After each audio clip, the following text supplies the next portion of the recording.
Hi! Today we're talking about hugs, holding someone in your arms, preferably someone you trust because you get even more benefits from that. But hey, if you want to give random hugs, up to you. Why are we talking about hugs? Because yesterday was International Hug Day.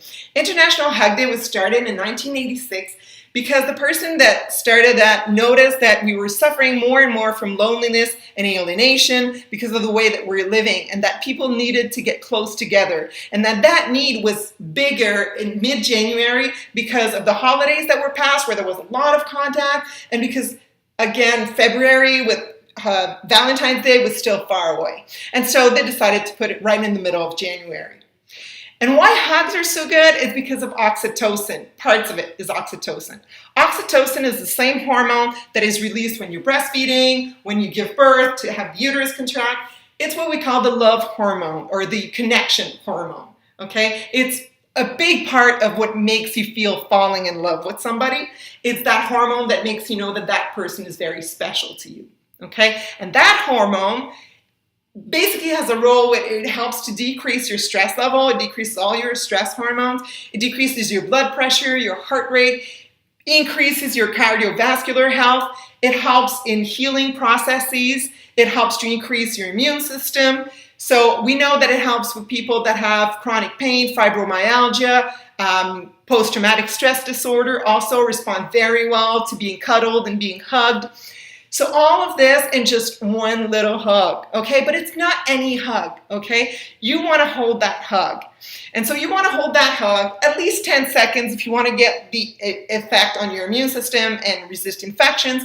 But ideally, you want to hold the hug for at least 20 seconds, okay? Why 20 seconds? Because that's when you'll get the maximum benefits, okay? And you can hug a person, you can hug your dog. My dog loves it and now craves these hugs.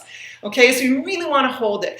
And what I suggest is that don't do the typical right-sided hug that we tend to do in society. I advise you to do a left-sided hug so that you're heart-to-heart with the person that you're giving with. And at the same time, you're basically going against normal patterns, which will help you hold the hug and make it even more meaningful. Okay, and so those hugs are very important. We know that in those 20-second hugs, you get the same benefits. You'll get all these wonderful hormones rushing into your body, all the receptors in your body, the skin receptors will have been stimulated, will help to stimulate your brain, and that would last for an hour after your hug. In comparison, if you look at when you have an orgasm, okay, the oxytocin peak actually lasts for 5 minutes. If you add a hug to that, it'll help it to last for an hour. So hey, it's a benefit, okay? But you get the same rush, if you wish, with skin contact. So you can hand hold for 10 minutes and get the same thing, or you can do massages, kissing, because it's basically skin to skin again. It's always a good idea, okay?